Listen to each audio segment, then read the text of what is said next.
Welcome to this week's episode of The Lindsey Elmore Show. Today, we will be talking with two of my personal care providers. First, Dr. Keri Chiappino, my chiropractor right here in New York City. I'll also be talking with Dr. Sarita Cox, my acupuncturist all the way back home in Alabama. There is something very different about these two women. Our relationship is rare because it went well beyond practitioner and patient and extended into friendship. Thank you so much for listening to The Lindsey Elmore Show. If you like it, please share it with your friends and let us know what additional topics you'd like us to tackle by sending us a suggestion over on our website. Head to www.lindseyelmore.com/podcast. I'd love to hear from you. Now, let's go talk to Keri. Welcome to The Lindsey Elmore Show, a podcast that helps you find fulfillment amidst chaos.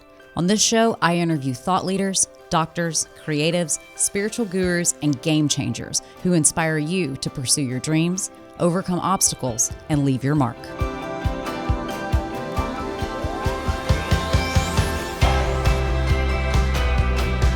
I am so excited to talk to you today. Today's episode is really special because it is a collection of all of my healthcare providers. Yay. And so I'm so excited to introduce Dr. Keri Chiappino, my chiropractor. Thank you so much. I don't know if I've ever told you how I came to chiropractor for the first time. No. So when I was in pharmacy school, I tore my ACL skiing.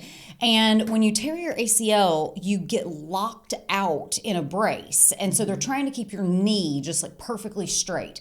Well, so you can't walk with a normal gait. Sure. And so after 6 or 12 weeks or however long I was in this knee brace, you walk and you hike your hip every single time that you walk.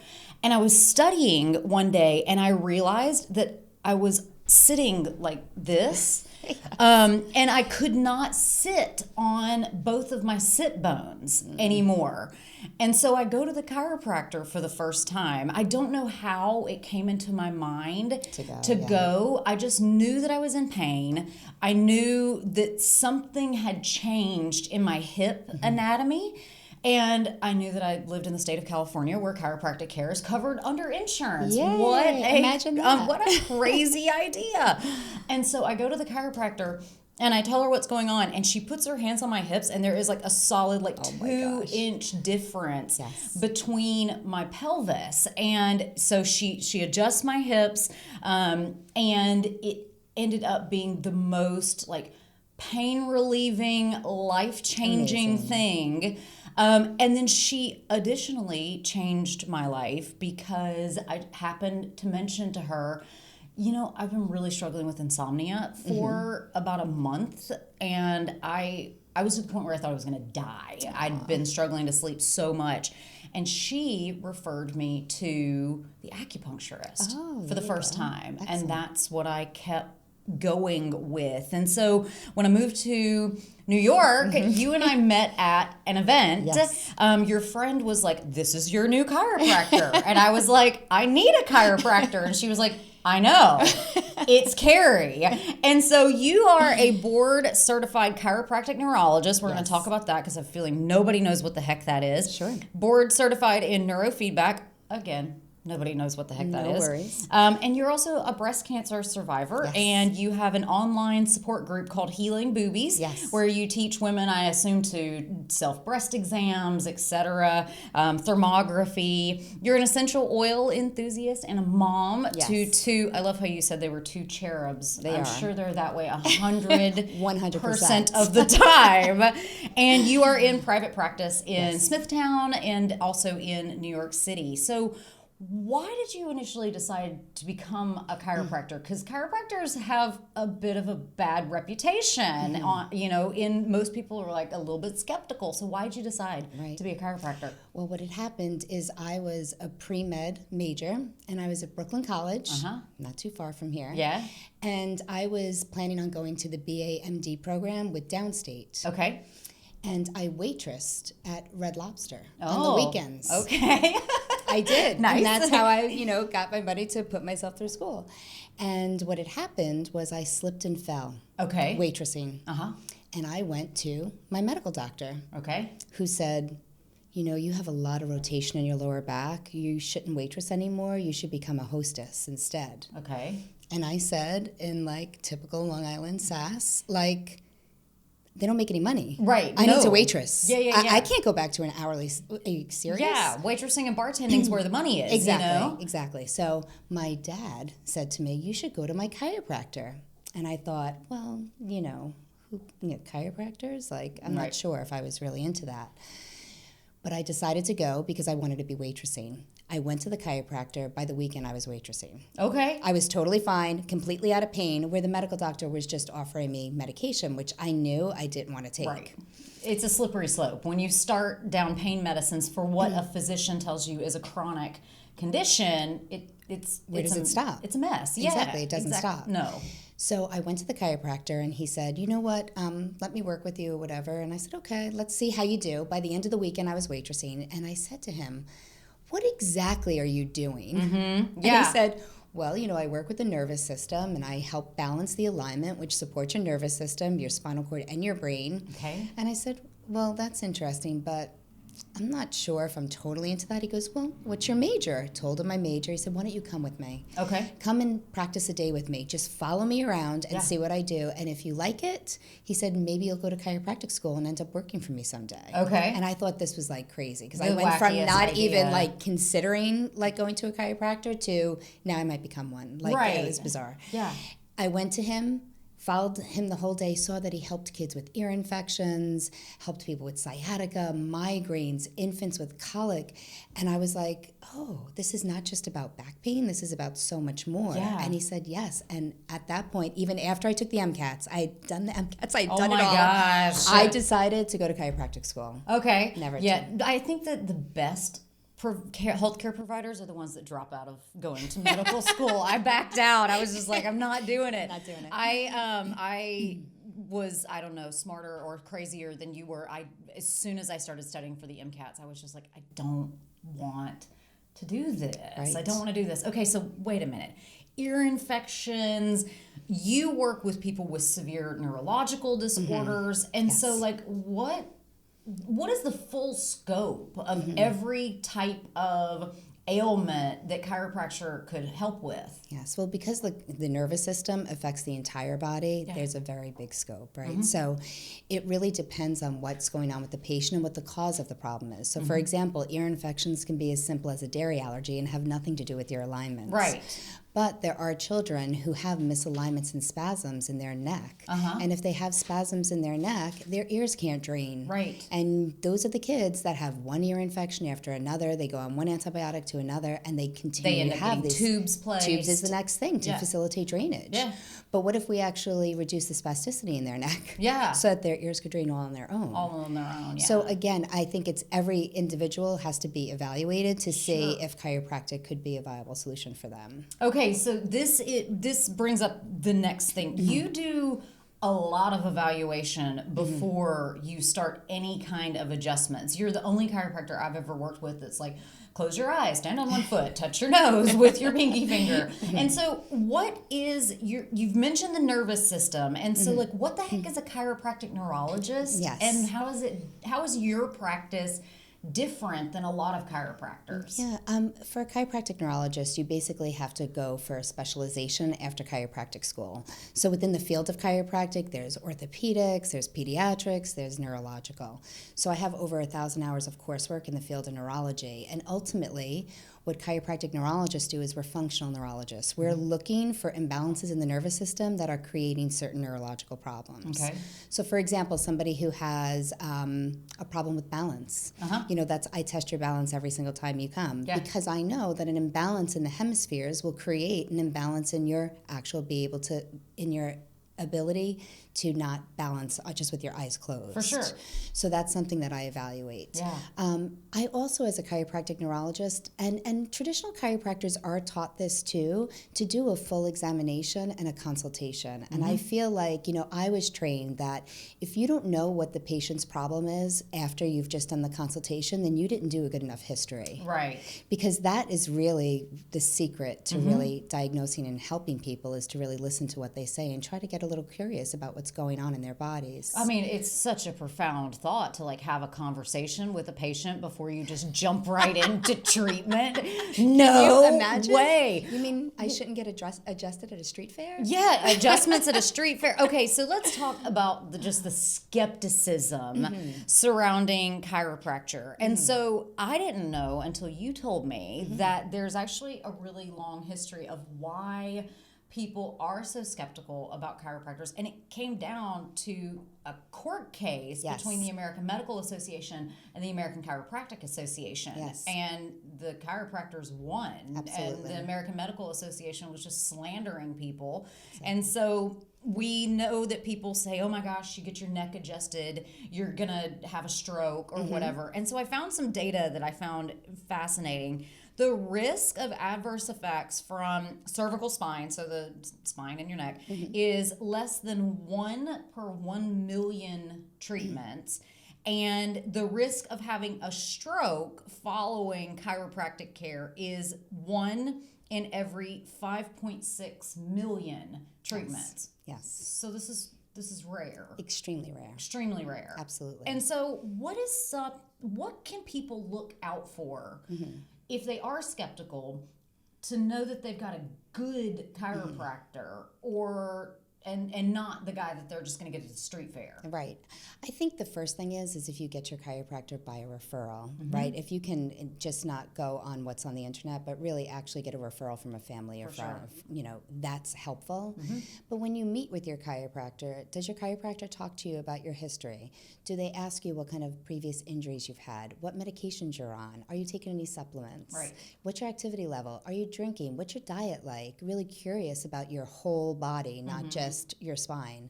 And also when they bring you back for an examination, do they do a thorough examination? Do they test your reflexes that day? Do they check your strength? Do they check pinwheel on you? Do they check vibration sense? Do they check your balance? Do they check your eye movements? Do they do blood pressure?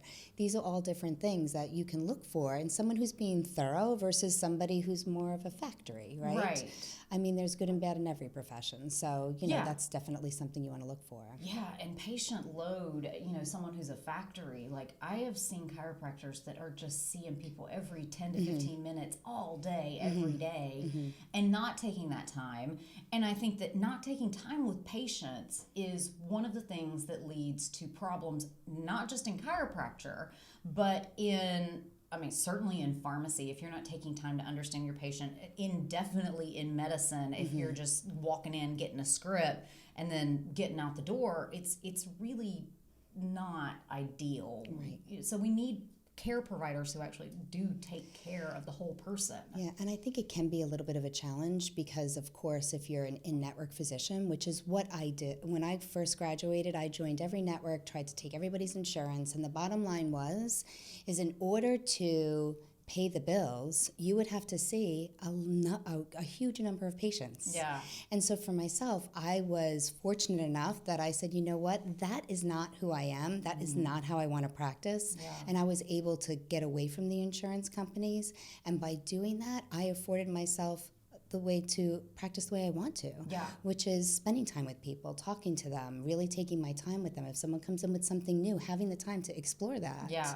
And that's really when people are outside of the insurance model. Well, I mean, it is so freeing to say that, I'm a cash only operation, because I think you attract the people that value what you do versus the people that are just like, oh, this is just another benefit that I have. And I think there's an expectation that's higher when people are actually paying something for your service. And so you're also certified in neurofeedback. Yes. What does that mean? Okay, so neurofeedback is a non-invasive brain training technology. It's been around since the 1970s. Okay. And actually, if you look, you would probably really be interested in this. In the 1970s, the insurance coverage for neurofeedback was so excellent.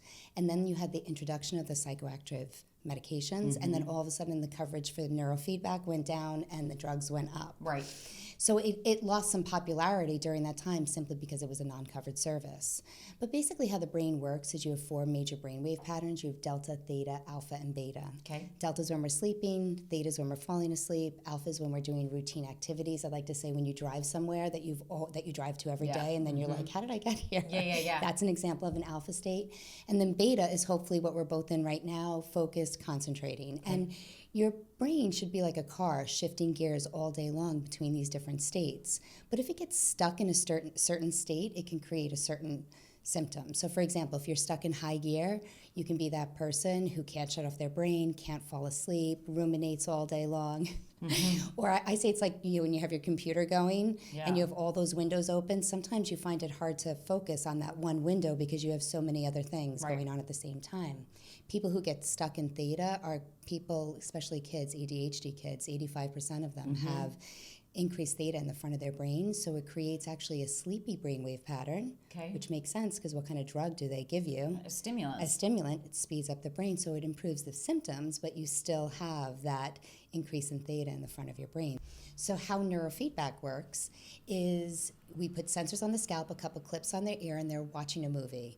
When they're in the proper brainwave pattern, the movie is bright and they can hear it perfectly well. When they're not, the movie gets dark and they can't hear it so well. So the brain learns through something called operant conditioning, good old Pavlov's dogs experiment, which was they rang the bell and they fed the dogs at the same time. Then they could just ring the bell and the dogs would salivate. That connection is what your brain makes. Your brain reorganizes and starts producing the proper brainwave pattern. Okay, wait, does this really work? Really works. How do we know it really works? I mean, it's great. People are super skeptical of things that... I mean, neuroplasticity has only been like a thing that we've really been researching and learning about. So, can people really train their brains to function more effectively and at the chiropractor's office? Yes, exactly. Well, I will tell you that neurofeedback is not necessarily something that every chiropractor would necessarily utilize, right? But because of my specialty in neurology, I had an affinity for it. And I could get into how I had an affinity for it. My friend's son was on the spectrum, and she lived in South Carolina. When I was single, I would go down there every Memorial Day and hang out with everybody, and her son had a lot of challenges. So she asked me for help because I work with a lot of kids, and I gave him a very specific protocol of nutrition to use, and he got a little bit better. But then the following year I went down, and all of a sudden this child was like a different kid. Oh, really? And I was like, what is going on? What happened? What happened? What did you do? And she goes, well, I bought this thing called neurofeedback, and I've just been doing it on him. I haven't even done it on my patient yet because I wanted to make sure it really worked. And this is him. And I was like, oh my gosh. I went home and bought the unit within, no joke, within 2 weeks. I want one. I want to see what it does for me. It's amazing. But just so you know, neurofeedback, we do QEEGs. And so we have objective measures of improvement in the brain over time. Oh, wow. So when you look for, because I know you're so science and research based, when you look at neurofeedback, there's quite a bit of research supporting it. It's used in Harvard. It's used in every major medical university. Yeah. So it's not something that's new. It's been around forever.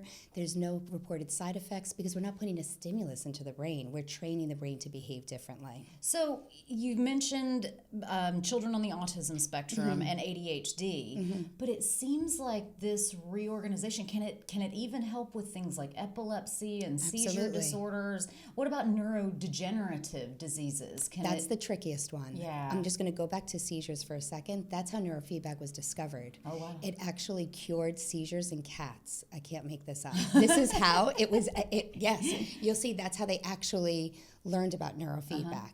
As far as neurodegenerative disorders, because sometimes you have a pathology of plaquing, you can help support, but you don't necessarily, it's not a curative thing at that point. Right.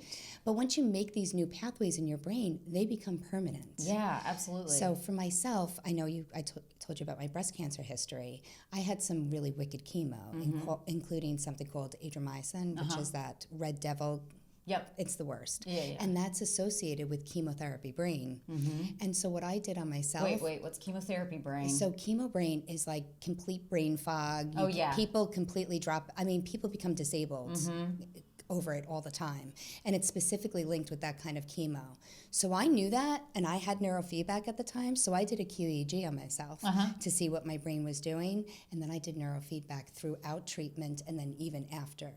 Because for myself, I felt like I was starting to slow down mentally, and with what I do, that's the last thing I need. I need to be so sharp. So. Well, people's lives are at stake, Exactly. you know? Exactly. I mean, I was always terrible at math until I got into pharmacy school, and I realized that the math I was doing was someone's life on the line. Like getting an adriamycin dose wrong, because usually in pharmacy, when you get something wrong, you get it off by a factor of 10. And so you're talking really dangerous. And so, yeah, what about like mental health disorders that are more common, depression, anxiety, all of those things? So basically how I pre-qualify somebody is I do the map, the brain map. So we know that people who have clinical depression generally have an asymmetry in the alpha in their brain. Okay. So we should have more alpha on the right side of our brain. You know, that's our calming brainwave pattern. So we want that right brain, which is that kind of think out of the box, creativity, relaxation. Yep. People who have clinical depression generally have left dominant alpha. Now, our left brain is like our analytical brain. We don't need those brain waves on that side. Right. That's not helpful. Right. And so those people don't get that self-soothing that the rest of us can have. So if somebody comes to me and they say, you know what, I have depression and I want support with depression, and I don't see any imbalance in their symmetry in alpha, then I'm probably not going to help them. Right. But if they have that imbalance in alpha, then I say, you know what, this is something that we can work on. Okay, I'm sold. I'm coming to Smithtown because you don't do this in New York City for some reason. I used to do it in New York City. It was just a lot to do, but now they actually have home units. Oh, really? That I can supervise. And so people will take it and do like a 30-day session. They'll do it every single day. And that can support them just as well. Wow. Yeah. Okay, so before you go, you ready to answer some lightning round questions? Oh, lightning round, sure. Okay, all right. What is your number one strength? Ooh, my number one strength is determination. Okay. When I say I'm going to do something, I do it. And come hell or high water, I'm gonna make it happen. Oh, super. I don't give up. What's the one thing that you struggle with the most? Perfectionism. Really? Absolutely. Oh my If God. it's not perfect, sometimes I don't want to put it out there. I don't want to even Are you a talk Virgo? about. I am. See, you and Derek. Oh my God. I think we might have the same birthday. I think What's we your figured that birthday? out. September 8th. Yeah. Totally same birthday. It's the perfectionism Oh thing. my gosh. I mean, it served me in some ways. I'm not saying that I totally want to get rid of that piece. For sure. But you also, when you get into those analysis paralysis and you're just like, I don't know, should I put it out there? You know, you just got to go to that most vulnerable self and be like, it's good enough. Right. You know, Done is better than perfect. Yes, done is better than perfect, especially if you have ever written a book or launched a program or anything. It's hard to let go. But if you wait for perfection, you're never going to put anything out there. So if you could give advice to your younger self, what would it be? That's a good one. Don't go to medical school. I think if I could give advice to my younger self, it would be that, honestly, just put your mind to whatever you want to do and also have faith, because you always need to have faith over fear. When things don't work out for you or when things happen that you say, I can't believe this happened, always know that the universe has your back. Oh, totally. And there's something else in store for you. And so don't stay in those moments of, oh, no, I can't believe this happened or whatever. Move on and just know that you always need to have faith over fear. Yeah, it's like Mark Nepo says, what if everything in your life was acting exactly as it was supposed to be? And you really honestly believed that deep down. How would your life be different, right? I know. Free. Super freeing. What keeps you up at night? Worrying about my kids. Oh, I bet. That's so boring, but that's true. But I mean, it's the universal role of the parent to really take a lot of stock in, am I raising people who are going to be self-sufficient and good human beings? Exactly. And that's a lot. Always being kind, no matter what. Oh my gosh, if only the entire world could get raised that way. Who has been your greatest inspiration? Oh, my greatest inspiration. That's a good question. You know what?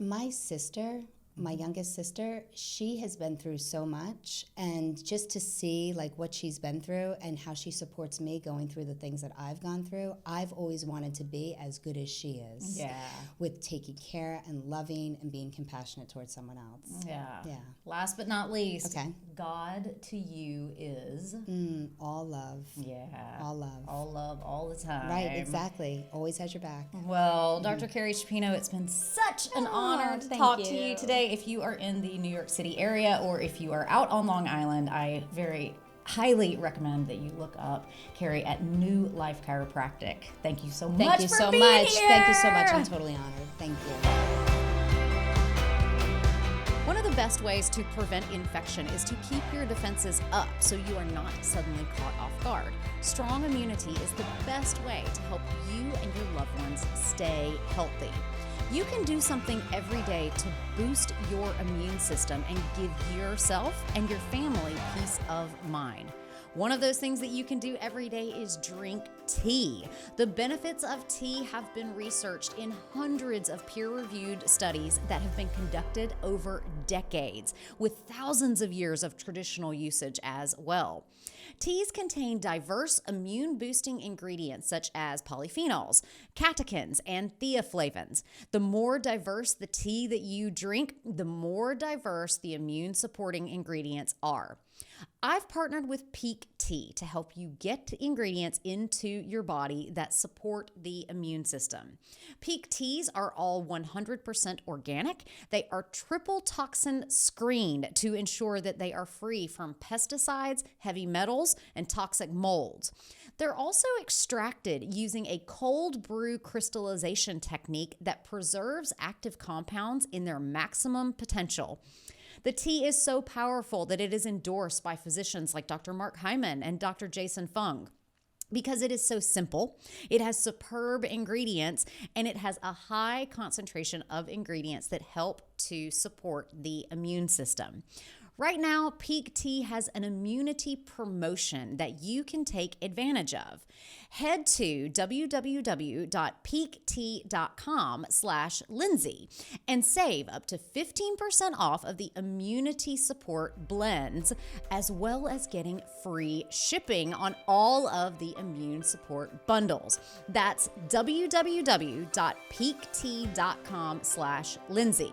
www.peaktea.com/Lindsey. Back in the day, I really struggled with insomnia, and I ended up mentioning it to a chiropractor, and she gave me the most life-changing piece of advice that I definitely had ever gotten to that point, but one of the most life-changing pieces of advice I've ever gotten, which was, why don't you go see an acupuncturist and see if that can help, see if it can bring things back into balance and help you out. I was so overwhelmed and shocked by my first visit to an acupuncturist because I didn't know what to expect. I didn't have a clue what an acupuncturist did. I had no idea what herbs these were being given to me. I learned about, we've got to really cleanse out your liver. You got to take naps every day to cure your insomnia. And I was like, what is this flip-flop on health and wellness that I've never heard of? And it opened up doors for me to really start exploring different concepts of health and completely transformed my trajectory as a pharmacist, because I started to understand that Western medicine doesn't do much of anything to get to the root cause, not the symptom of your sickness, but why do you have the sickness in the first place? That's what I think is so different about Chinese medicine, is it's all about preventative self-care. So I moved from California and I moved back to Alabama, and I tried a couple of acupuncturists in my hometown of Birmingham and couldn't find anybody that I really liked. And I don't know what twist of fate brought me to Dr. Sarita Cox, but she and I not only developed an excellent patient and practitioner relationship, but because I honored her, I really considered her one of the most influential people in my life.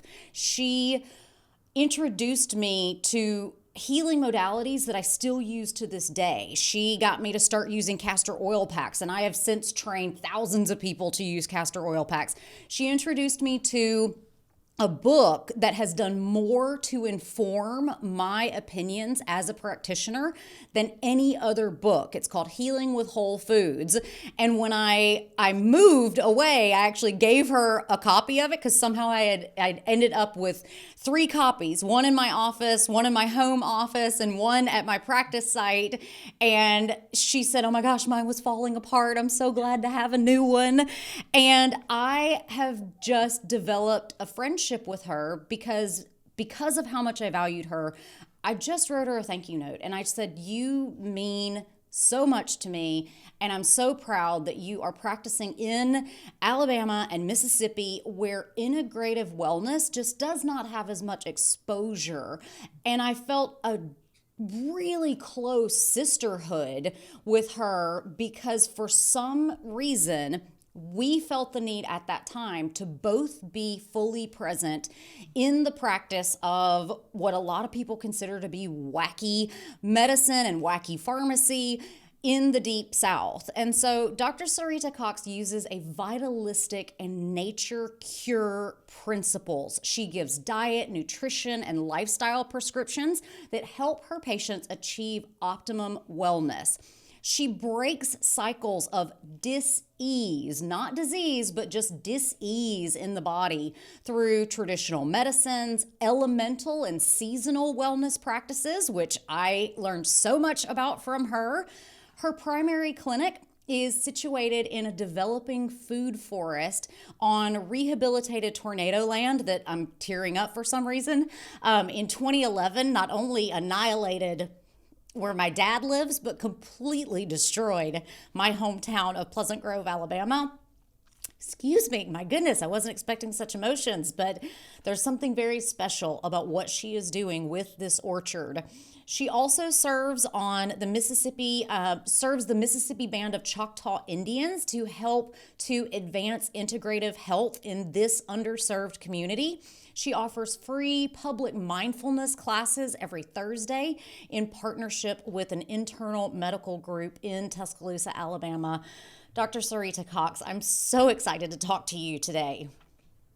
Thank you, Lindsey. And it's just been a huge blessing in my life from the get-go, knowing you and also witnessing your journey and the decisions you've made to change your health and become such not only a vital human being, but a spokesperson for vitality and wellness. Well, I think there's something different. We started out with a very professional patient-practitioner relationship and then developed into friends and colleagues, which doesn't happen very often because, there's boundaries that you don't want to cross. But I count you among one of the most influential colleagues that I've ever had, and I'm super grateful. So let's dive into this. All right. Let's do it. Someone has never heard of acupuncture.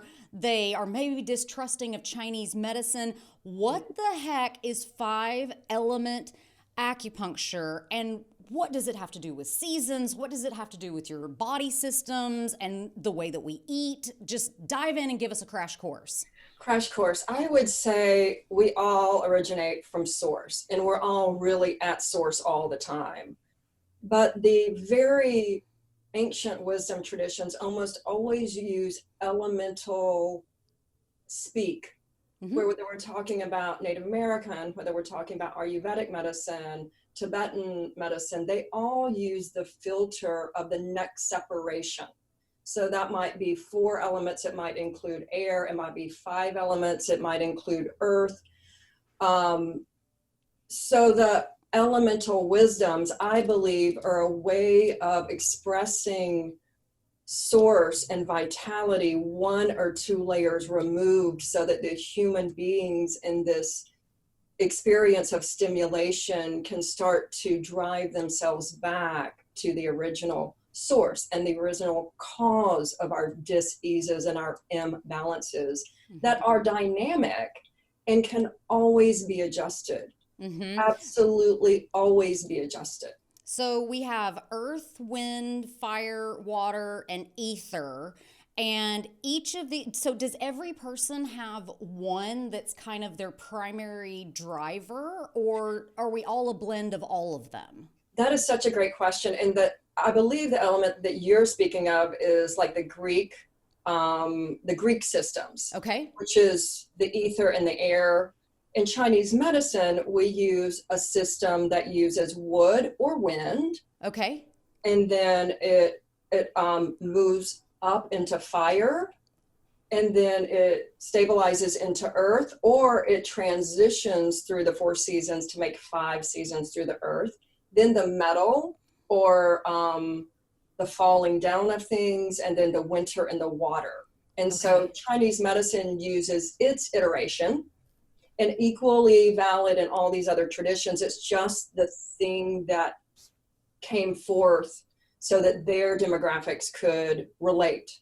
Okay, and each of those elements, the wood, the fire, the earth elements that you're talking about, each of those has a season during the year, right? That's right. So, we're used to the 4 seasons, right? And it does validate the 4 seasons. Even if we're living equatorially, we're still having internal weather. And one of the things we start learning is that we are also somewhat in charge of our internal weather. Like, we can have a sunshiny day when we're having relationship issues. A lot of these things are dictated both simultaneously within the microcosmic and the macrocosmic fields. So we are simultaneously dancing all the time with the earth, the universe, and ourselves and our communities. And so these expressions in the 5 element can be looked at as a generational cycle, the way one follows another. It can be an influential system where one overacts or reaches over to another system. And in terms of our constitutions, we typically come into the world, we are all a mix of all of them. Just like we may have more of one, we may have more strength and more vitality in one and more imbalance in the other because of our environments, because of what we got from our parents, because of what we've self-created. And so we're dynamic, but most of us have come into the world with just a personal example. For example, I came in with, from the get-go, some issues related to my bones being not exactly lined up, or weaker teeth issues, which are ultimately a physical patterning for the kidney system, the bladder system, which is the same thing as the water system. And then through my life, as I've strengthened my water, I may then manifest, I may get that closer to wellness.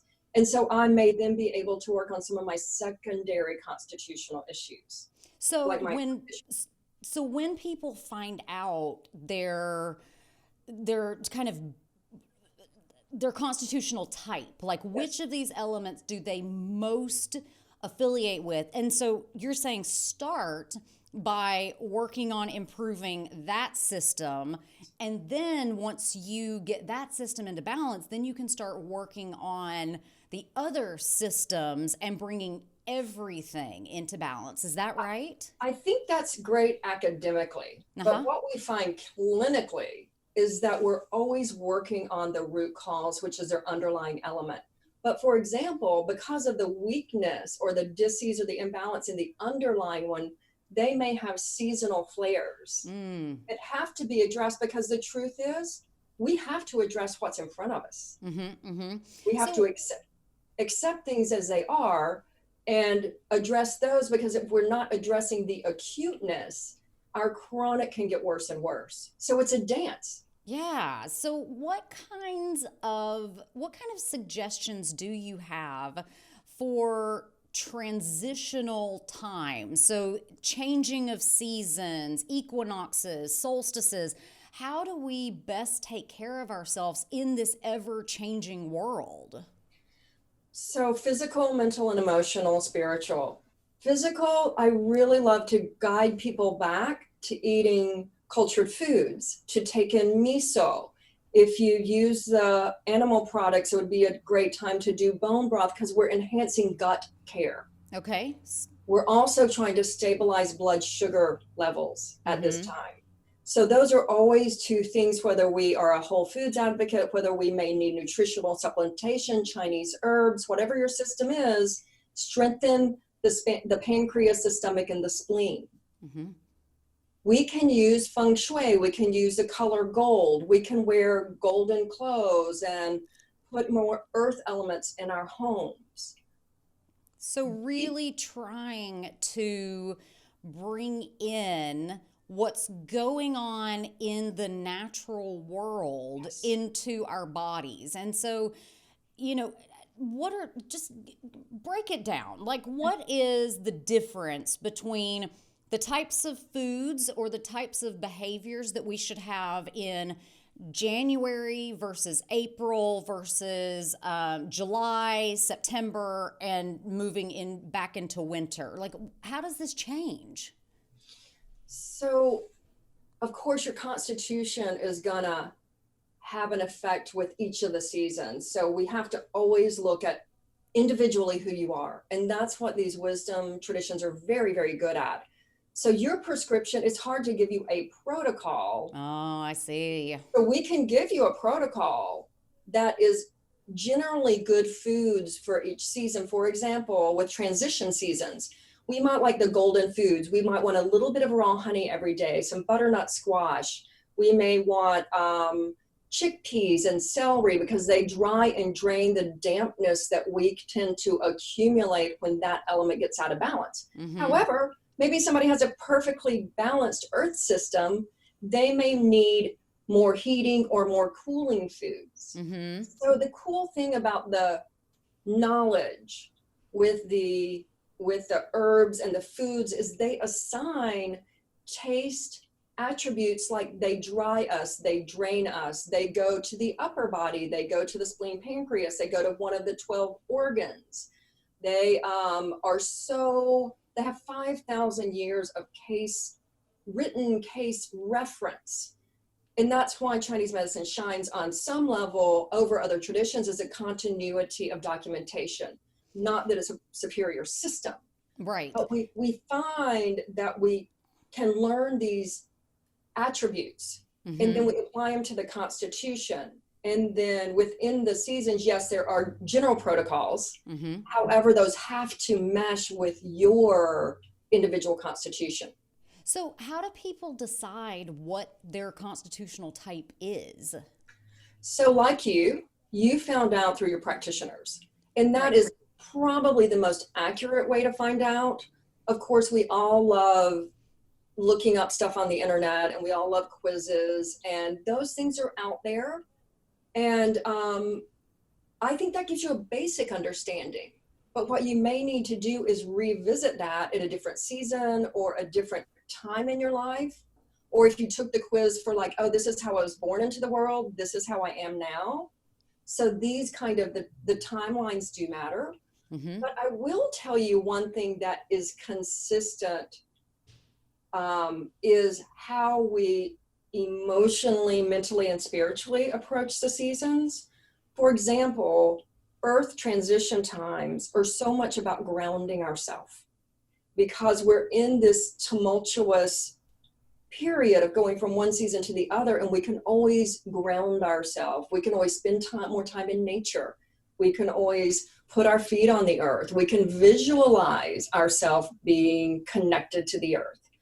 The other thing that really harmonizes the earth element is allowing ourselves the process of bringing back our projections of blame. Mm.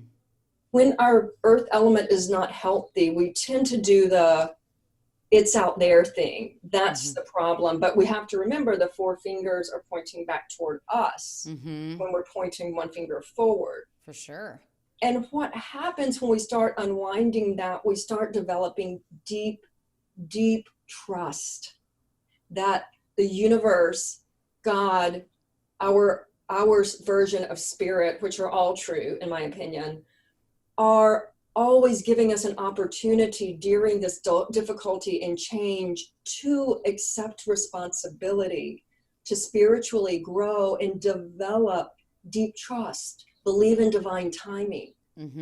So, one can simplistically say it's worry out of balance for the earth element, and it's faith in balance. So these are things, if we start translating from the mental, emotional, and spiritual realms, we almost always get some type of physical change. And those are universal expressions. So speaking of, universal expressions, your practice is informed not only by your training in traditional Chinese medicine, but by a lot of other wisdom traditions, healing traditions, etc. So how have those influenced you and made you the practitioner that you are? I think the concise answer to that is that when I have been exposed to apprentice Ayurvedic training and body work, or I was taken on as an apprentice for 5-element acupuncture, or when I've had the incredible opportunity to work with a native tribe in our region, it brings us back to universal truths. And so there are some things, perennial philosophies, that just are the truth, no matter what religious sect, no matter what part of the world, no matter what culture. So I think the incredible opportunity to see diversity has actually created a consolidation of finding myself more interested in source as an expression of medicine. I completely agree with your answer. The more that I have traveled and the more that I have been around very diverse people with diverse religions, diverse beliefs, the more I've come to understand that all religions, all spiritual systems are simply trying to explain why we're here.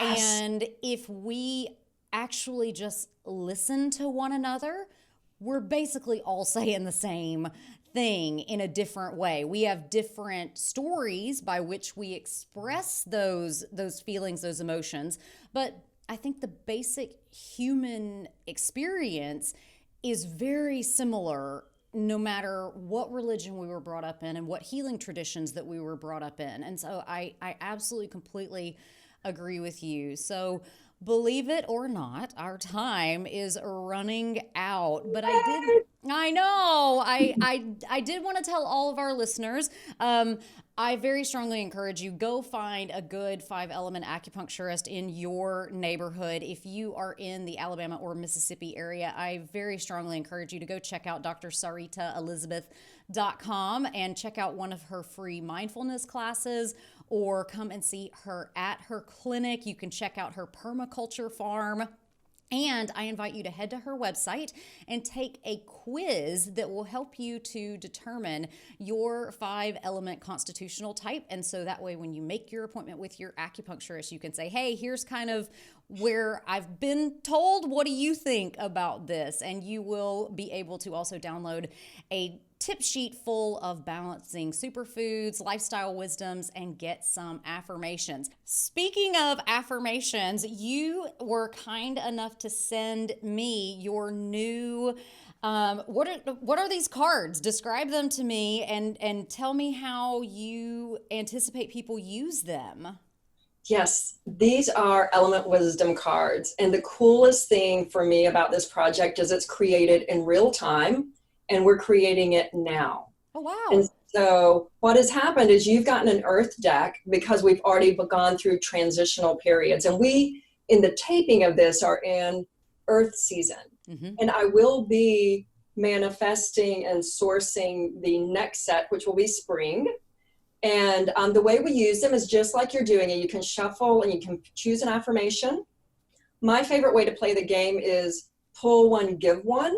Uh-huh. So you could either do that physically in the grocery store line, or you could do that virtually through text. You can also use them constitutionally for your element. You can also use them for the season. Super cool. Another way to use them is to, have the entire deck, and you can pull one from each element. So there are lots of ways to play. Yeah. And those are just some of the ones that I've come up with as we're developing the how to play games. Oh, so fun. Thank What did you for get? I pulled Separation is the Untruth. And oh my gosh. it's exactly what we were just talking about. Exactly. It always happens like this. And I honestly think it is the root cause of everything that is wrong in the world right now, is the belief that somehow you are different from me and that I am different than her. It's a falsehood. So I also handed some to my producers who are sitting here. Sue, my segment producer, got ice drinks shock the spleen. Yes, they do. And then Kelsey is going to fill her stomach with golden light. Some butternut squash is in your future. I believe it. I love it. Thanks for playing, Lindsey. Absolutely. It's been such a joy to talk to you today. Everybody go check out DrSaritaElizabeth.com and find an acupuncturist in your area. Thank you, ma'am. The Lindsey Elmore Show is written and produced by me, Lindsey Elmore. Show segments are produced by Sue Procco and Kelsey Lorman. Production design, sound design, and editing is by Jive Media. If you have a question about this or any other episode of the podcast, send us an email to hello@lindseyelmoreshow.com. And hey, since you're still here, take a moment to subscribe, rate, and review this podcast. And while you're at it, go over and follow us on Instagram @Lindsey Elmore Show. This helps us bring the pod to more people.